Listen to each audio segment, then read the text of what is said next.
Welcome to Weekly Neurology Deep Dive.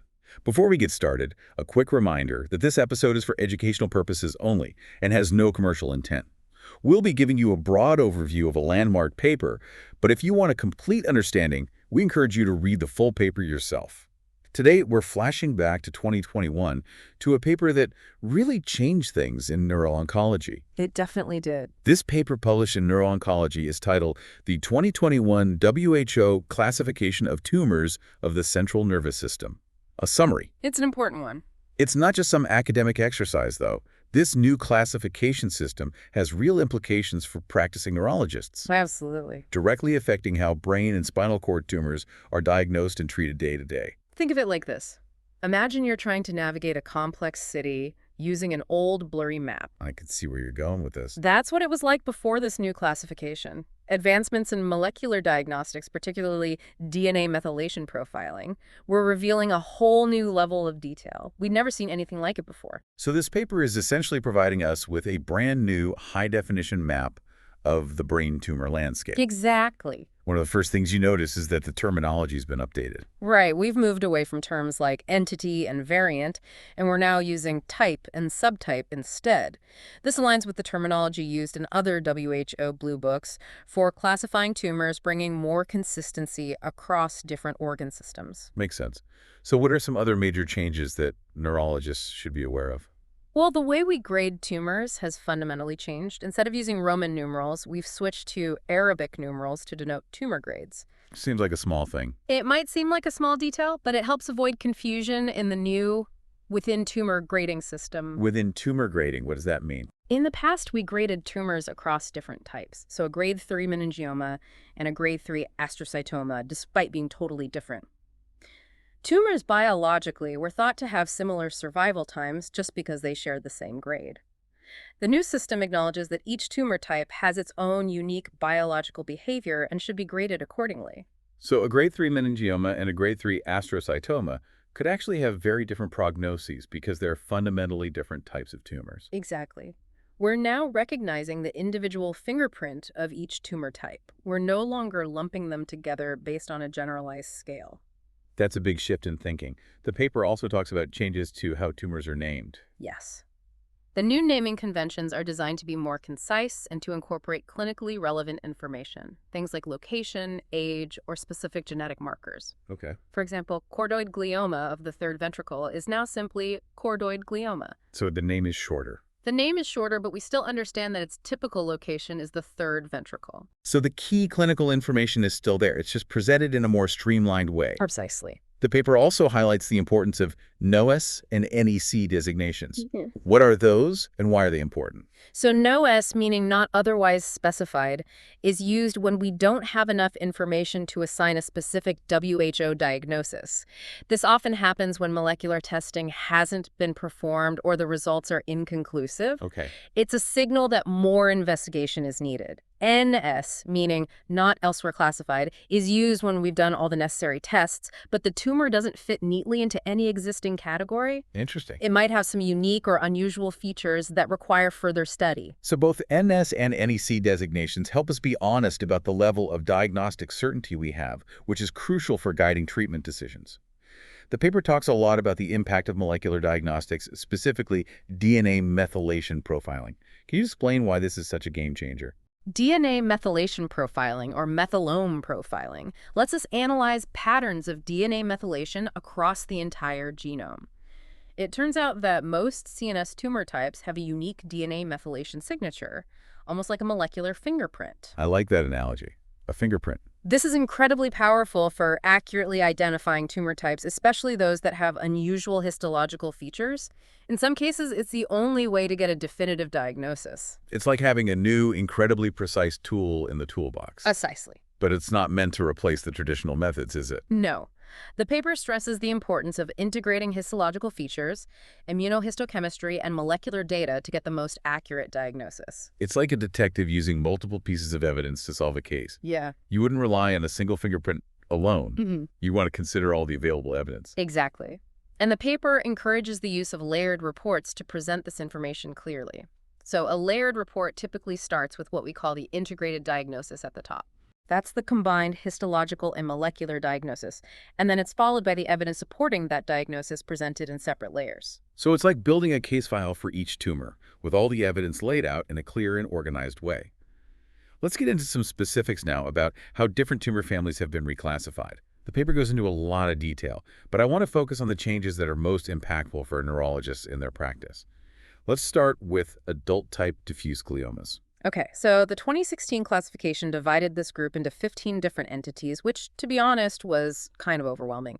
The new classification really simplifies things, Yeah. focusing on three core types: astrocytoma, IDH mutant; oligodendroglioma, IDH mutant and 1p19q co-deleted; and glioblastoma, IDH wild type. So it's a more streamlined and molecularly defined approach. Exactly. And this streamlining is partly due to the increased use of NS and NEC designations and the shift to grading within tumor types, as we talked about earlier.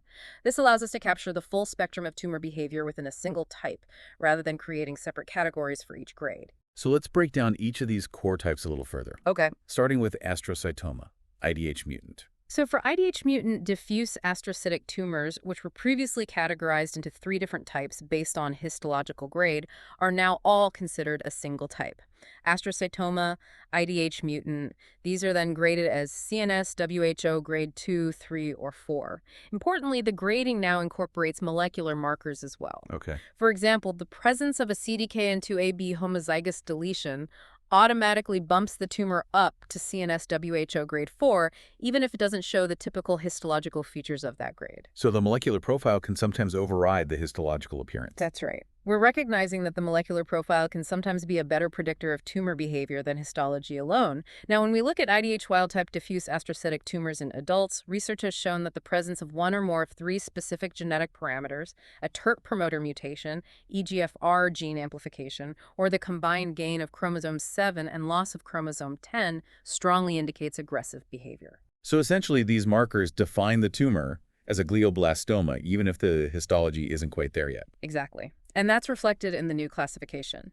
An IDH wild-type diffuse astrocytic tumor in an adult that shows any of those three genetic markers or microvascular proliferation or necrosis is automatically classified as glioblastoma, IDH wild-type, CNS WHO grade 4.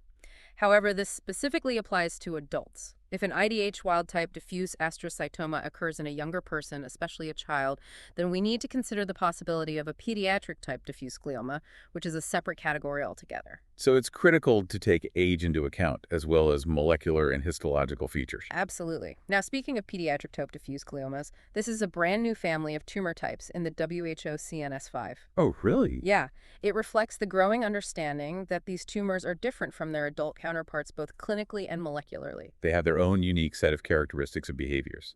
Precisely. And to reflect this, the WHO CNS5 has divided them into two groups: pediatric-type diffuse low-grade gliomas and pediatric-type diffuse high-grade gliomas. So even within the pediatric category, there's a recognition of different levels of aggressiveness based on their molecular profiles. Exactly. The low-grade group includes four distinct types: diffuse astrocytoma, MYB or MYBL1 altered; angiocentric glioma; polymorphous low-grade neuroepithelial tumor of the young, also known as PLNTY; and diffuse low-grade glioma, MAPK pathway altered. Notably, this last type, diffuse low-grade glioma, MAPK pathway altered, encompasses tumors that might look like either astrocytomas or oligodendrogliomas under the microscope. However, their defining feature is the alteration in the MAPK pathway, which is what drives their behavior. So the molecular profile is crucial for distinguishing these types. What about a high-grade group? The high-grade group also includes four types: diffuse midline glioma, H3K27 altered; diffuse hemispheric glioma, H3G34 mutant; diffuse pediatric type high-grade glioma, H3 wild type and IDH wild type; and infant type hemispheric glioma. As you can see, the naming conventions really emphasize the specific molecular alterations that are driving these tumors.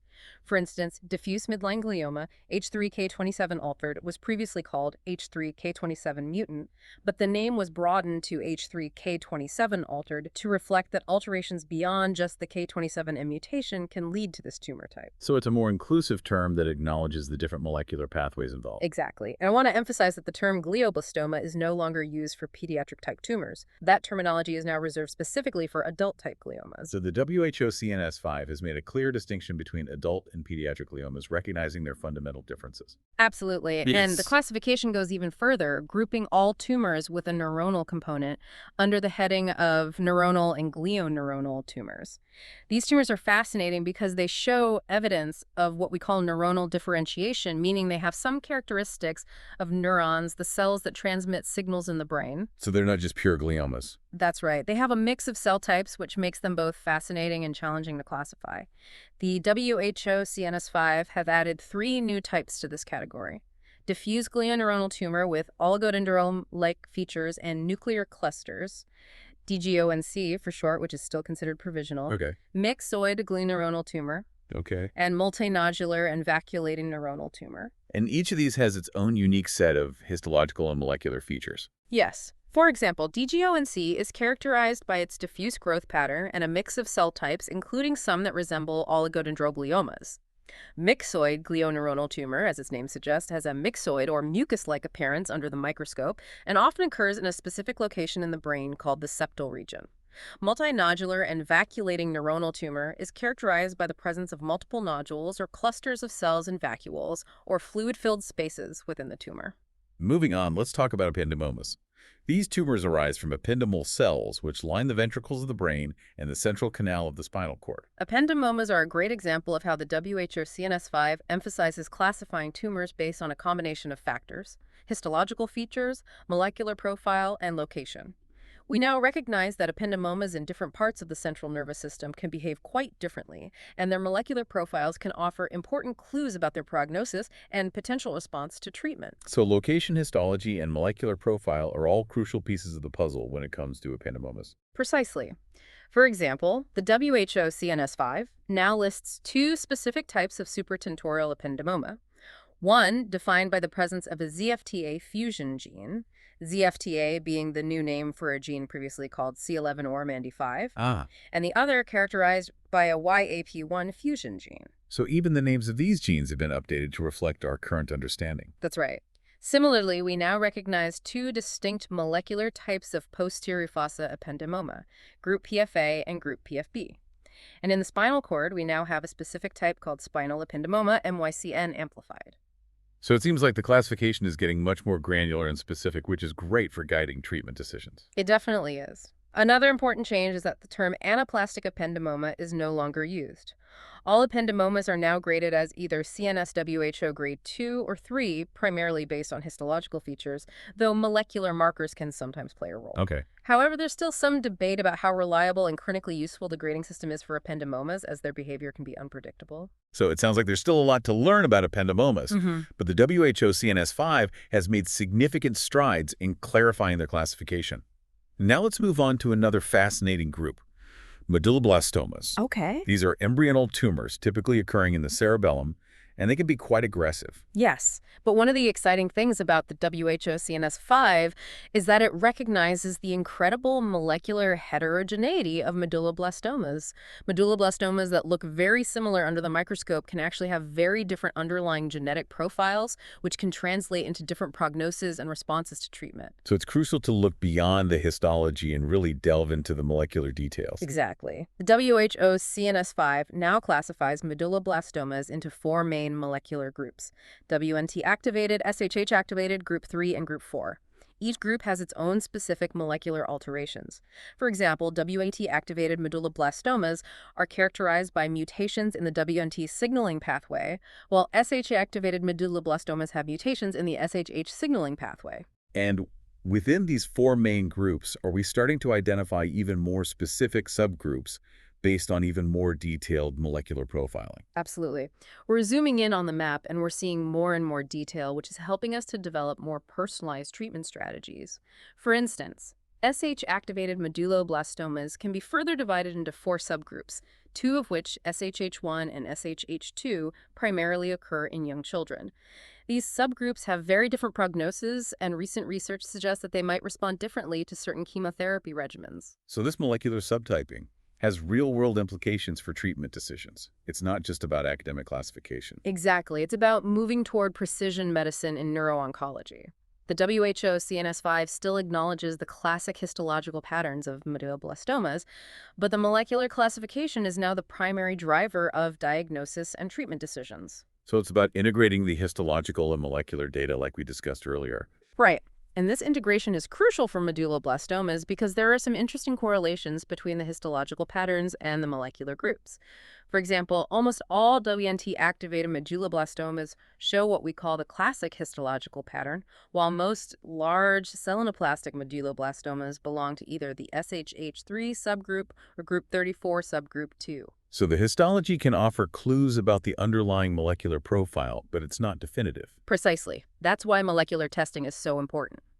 The paper emphasizes that medulloblastomas should be reported in a layered format with the integrated diagnosis at the top, followed by the histological classification, the CNS WHO grade, and the specific molecular information. So this layered reporting makes sure clinicians have all the information they need to make the most informed treatment decisions. What about other embryonal tumors, the ones that aren't medulloblastomas? The WHO CNS5 includes several other types in this category: atypical teratoid rhabdoid tumor, or ATRT for short, embryonal tumor with multilayered rosettes, or ETMR, CNS neuroblastoma FOXR2 activated, and CNS tumor with BCO internal tandem duplication, ITD. Our understanding of the molecular profiles of ATRT and ETMR has evolved significantly, and we can now categorize them into subtypes based on specific genetic alterations. CNS neuroblastoma FOXR2 activated and CNS tumor with BCR-ITD are newly recognized types in the WHO CNS5. It sounds like there are a lot of new terms to learn in this area. There are. CNS neuroblastoma, FOXR2 activated, is a type of neuroblastoma that occurs in the central nervous system, and is characterized by activation of the FOXR2 gene. CNS tumor with BCR-ITD is defined by an internal tandem duplication in the BCR gene. However, we're still not entirely sure where to definitively classify it. Is it a neuroepithelial tumor, or is it a mesenchymal tumor? The WHO CNS5 has provisionally classified it as an embryonal tumor, but this might change as we learn more. So it's a work in progress, as is often the case with new classification. Precisely. The WHO CNS5 also includes a provisional type called cribriform neuroepithelial tumor crenette for short, which is characterized by a cribriform or sieve-like appearance under the microscope and often occurs in children. And finally, there's a broad category called CNS embryonal tumor, which is used for tumors that don't fit neatly into any of the other defined types. So it's a catch-all category for unusual or poorly understood embryonal tumors. Exactly. And given the complexity of these tumors, the paper stresses the importance of using a layered reporting format to communicate all the relevant information. Okay. The integrated diagnosis, the histological classification, the CNS WHO grade, and the specific molecular findings. This level of detail ensures that clinicians have a comprehensive understanding of the tumor's characteristics, which is absolutely essential for making informed treatment decisions. Now, what about pineal gland tumors? These are relatively rare, but they can vary significantly in their behavior. The WHO CNS5 includes several types of pineal gland tumors: pineocytoma, pineal parenchymal tumor of intermediate differentiation, or PPTID, and pineoblastoma, as well as papillary tumor of the pineal region, or PTPR. A new addition is desmoplastic microid tumor of the pineal region, SMARCB1 mutant. That's certainly a descriptive name. It is. Each of these types has distinct features. Pineocytomas are typically slow-growing and considered benign, while pineoblastomas are aggressive and can spread to other parts of the central nervous system. PPTIDs fall somewhere in between with a more variable behavior. PTPR is a rare type of pineal gland tumor that's characterized by papillary structures or finger-like projections under the microscope. And desmoplastic microid tumor of the pineal region, SMARCB1 mutant, as the name suggests, is characterized by desmoplasia, which is a proliferation of fibrous tissue myxoid changes which give it a mucus-like appearance, and a mutation in the SMARCB1 gene. So even within this rare group of tumors, there's a spectrum of behavior and molecular alterations. Exactly, and molecular testing is becoming increasingly important for classifying and grading these tumors. For example, the presence of KBTBD4 in-frame insertions is considered a desirable criterion for diagnosing PPTIDs, and methylome profiling has revealed 4 distinct molecular subtypes of pineoblastomas, each with its own clinical and prognostic implications. So it's another example of how molecular diagnostics is refining our understanding of these tumors and guiding treatment decisions. Let's move on to a tumor type that many neurologists encounter regularly in their practice: meningiomas. These arise from the meninges, the membrane surrounding the brain and spinal cord, and are usually considered benign. Most are, but some can be more aggressive. An important change in the WHO CNS5 is that it now considers meningioma as a single type with 15 different subtypes based on histological features. So it's a unified category with variations within it. Precisely. And the grading criteria assigning a CNS WHO grade of 1, 2, or 3 should be applied consistently across all 15 subtypes. So the grading isn't dependent on the subtype. Exactly. We're recognizing that even within a single type, there can be a range of behavior, and the grading system helps us to capture that. For instance, chordoid meningioma and clear cell meningioma, two specific subtypes, are known to have a higher likelihood of recurrence than other grade 1 meningiomas and are now considered CNS WHO grade 2. However, it's important to note that this assignment is still based on observational studies, and we need larger prospective studies to confirm it. So there's still some uncertainty, but the WHO CNS5 has moved towards clarifying their grading. Absolutely. In addition to histological subtyping, molecular markers are also becoming increasingly important in classifying and grading meningiomas. For example, mutations in genes like SMARC1, BAP1, and KLF4-CHAAF7 are associated with specific subtypes, and alterations like TERK promoter mutations and homozygous deletion of CDKN2AB are considered indicators of grade 3 meningiomas. It's another case of how molecular diagnostics really helps us refine our understanding of these tumors and guide treatment decisions. What about mesenchymal non-meningothelial tumors? Mesenchymal tumors arise from connective tissues, and non-meningothelial means they don't originate from the meninges. The WHO CNS5 has made significant changes to how these tumors are classified, aligning the terminology more closely with the WHO Blue Book on bone and soft tissue tumors. So it's about consistency across different organ systems. Yes. One notable change is that the term hemangioperitotoma has been retired. These tumors are now classified as solitary fibrous tumors consistent with soft tissue pathology terminology. The WHO CNS5 has also introduced several new types, including intracranial mesenchymal tumor, FET-T-Kreb fusion positive, CIC rearranged sarcoma, and primary intracranial sarcoma, DICER1 mutant. Those are all quite complex names. They are. Could you unpack those new types a little bit for us? Sure. Intracranial mesenchymal tumor, FET-Treb fusion positive, is still provisional, meaning we need more research to fully understand it. It's characterized by a fusion of an FET RNA binding protein family gene and a member of the CREB family of transcription factors. CIC rearranged sarcoma is defined by rearrangements in the CIC gene, which is involved in regulating cell growth and development. And primary intracranial sarcoma, DICER1 mutant, is characterized by mutations in the DICER1 gene, which we talked about earlier with embryonal tumors. So these are relatively rare tumors, but it's important to be aware of them and their unique molecular profiles. Absolutely.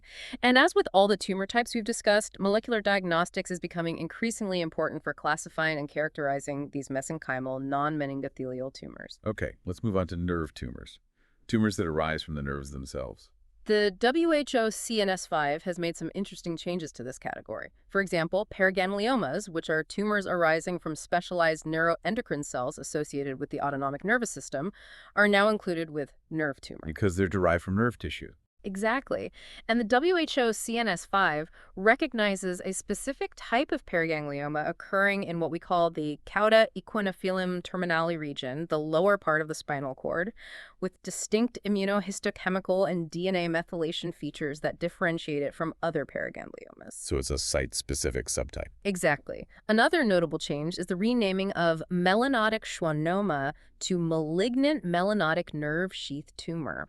This is because these tumors aren't simply pigmented schwannomas, they're a distinct and often aggressive tumor type with a unique genetic profile. So the name change reflects our evolving understanding of the tumor. It does. And finally, the WHO CNS5 has added a new subtype to the neurofibroma category called atypical neurofibromatous neoplasm of unknown biological potential, or ANNUBP for short. This refers to a neurofibroma that shows some worrisome features that suggest it might have the potential to transform into a malignant tumor, but it hasn't quite crossed that threshold yet. So it's kind of a borderline case that needs to be closely monitored. Precisely.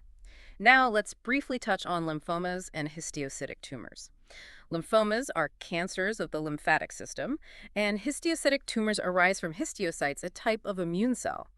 The WHO CNS5 only includes those lymphomas and histiocytic tumors that occur relatively frequently in the central nervous system or have unique features when they do occur there. So it's a focused subset of these tumor types. Exactly. For a more comprehensive understanding of the full spectrum of lymphomas and histiocytic tumors, it's best to consult the WHO Blue Book on classification of tumors of hematopoietic and lymphoid tissues. Okay, let's move on to tumors of the sellar region.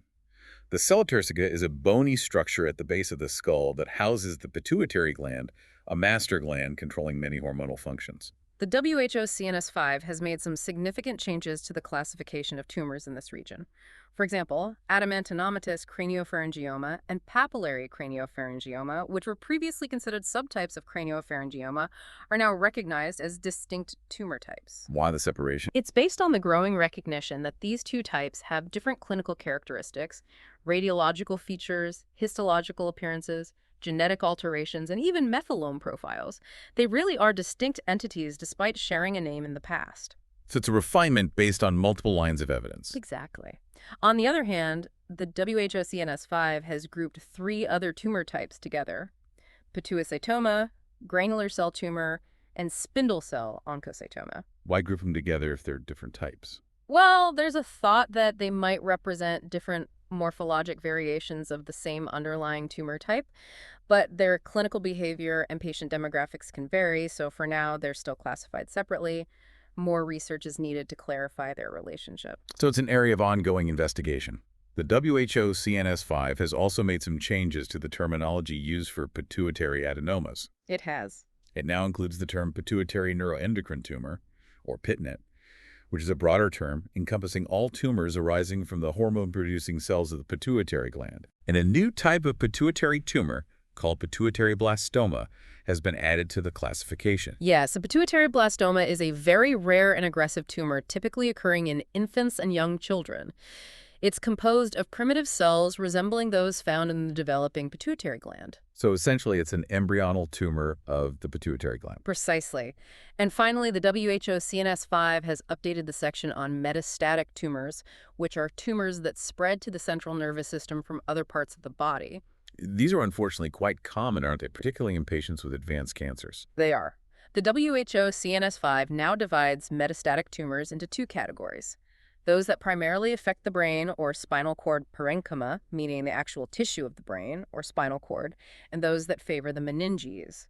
And the classification stresses the importance of using immunohistochemistry and molecular diagnostics to identify the primary source of the tumor.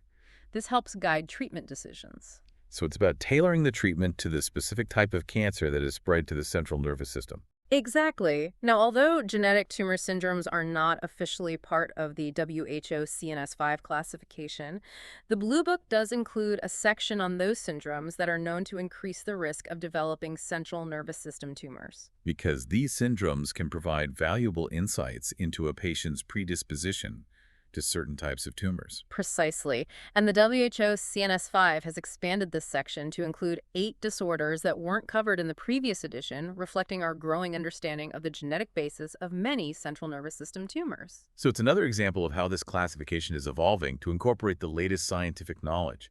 This deep dive into the WHO CNS5 has been incredibly enlightening. It's amazing to see how much progress has been made in just a few years. And the pace of discovery is only accelerating. Think about it. This new classification has already integrated advanced molecular diagnostics. Imagine the breakthroughs that are just around the corner. That's what makes this field so dynamic and fascinating. It is. We're constantly pushing the boundaries of knowledge, which ultimately translates into better outcomes for patients. Precisely. And that's the ultimate goal, isn't it? To use this knowledge to improve the lives of those affected by these often devastating diseases. Absolutely. So for all the neurologists out there listening, we highly encourage you to delve into the full WHO CNS5 paper. We've only scratched the surface here, and there's a wealth of detail waiting to be explored. Think of this deep dive as a primer, a foundation for your own exploration. And remember, the landscape of neuro-oncology is constantly changing. Stay curious, stay informed, and keep pushing the boundaries of knowledge. Couldn't have said it better myself. Thanks for joining us on this journey back to 2021 and this pivotal moment in neuro-oncology. It's been a pleasure. Until next time, keep those brains buzzing. And keep diving deep into the ever-evolving world of neurology. Well, the thought is that they might actually represent different morphologic variations of the same underlying tumor type. However, their clinical behavior and patient demographics can vary. So for now, they're still classified separately. More research is needed to clarify their relationship. So it's an area of ongoing investigation. And the WHO CNS5 has also made some changes to the terminology used for pituitary adenomas. It now includes the term pituitary neuroendocrine tumor, or PITNET, Right. which is a broader term that encompasses all tumors arising from the hormone-producing cells of the pituitary gland. Yes. And they've also added a new type of pituitary tumor called pituitary blastoma to the classification. A pituitary blastoma is a very rare and aggressive tumor that usually occurs in infants and young children. It's composed of primitive cells that resemble those found in the developing pituitary gland. So it's essentially an embryonal tumor of the pituitary gland. Precisely. And the WHO CNS5 has also updated the section on metastatic tumors. Those are tumors that spread to the central nervous system from other parts of the body. Right, and those are unfortunately pretty common, especially in patients with advanced cancers. They are. The WHO CNS5 now divides metastatic tumors into two categories: those that primarily affect the brain, or spinal cord parenchyma, the actual tissue of the brain, or spinal cord, and those that favor the meninges. And the classification stresses the importance of using immunohistochemistry and molecular diagnostics to figure out where the tumor originated. That helps guide treatment decisions. So it's about tailoring treatment to the specific type of cancer that has spread to the central nervous system. Exactly. Now, genetic tumor syndromes are not officially part of the WHO CNS5 classification, but the Blue Book does include a section on those syndromes that are known to increase the risk of developing central nervous system tumors. Because knowing about those syndromes can give us some really important clues about a patient's predisposition to certain types of tumors. Exactly. And the WHO CNS5 has actually expanded this section to include 8 disorders that weren't covered in the previous edition, which reflects our growing understanding of the genetic basis of many central nervous system tumors. It really shows how this classification is a living document, always evolving to include the latest scientific knowledge. I have to say this deep dive into the WHO CNS5 has been incredibly informative. It's been great. It's remarkable how much progress has been made in just a few years. And the pace of discovery is only accelerating. Think about it. This new classification already incorporates advanced molecular diagnostics. Just imagine what breakthroughs are right around the corner. It's an exciting time to be in neuro-oncology for sure. This constant evolution of knowledge will undoubtedly lead to even more precise diagnoses and better treatments for our patients. I completely agree. The WHO CNS5 has significantly improved our ability to understand and classify these tumors. It's paving the way for more personalized and effective treatment strategies. And to all the neurologists listening out there, I encourage you to dive into that full WHO CNS5 paper. We've only scratched the surface today, and there's a lot more detail to explore. This deep dive is just a starting point. Remember, the landscape of neuro-oncology is constantly changing. Stay curious, stay informed, and keep pushing the boundaries of what we know. Couldn't have said it better myself. Thanks for joining us on this journey back to 2021 and this pivotal moment in neuro-oncology. It's been a pleasure. Until next time, keep those brains buzzing. And keep diving deep into the world of neurology.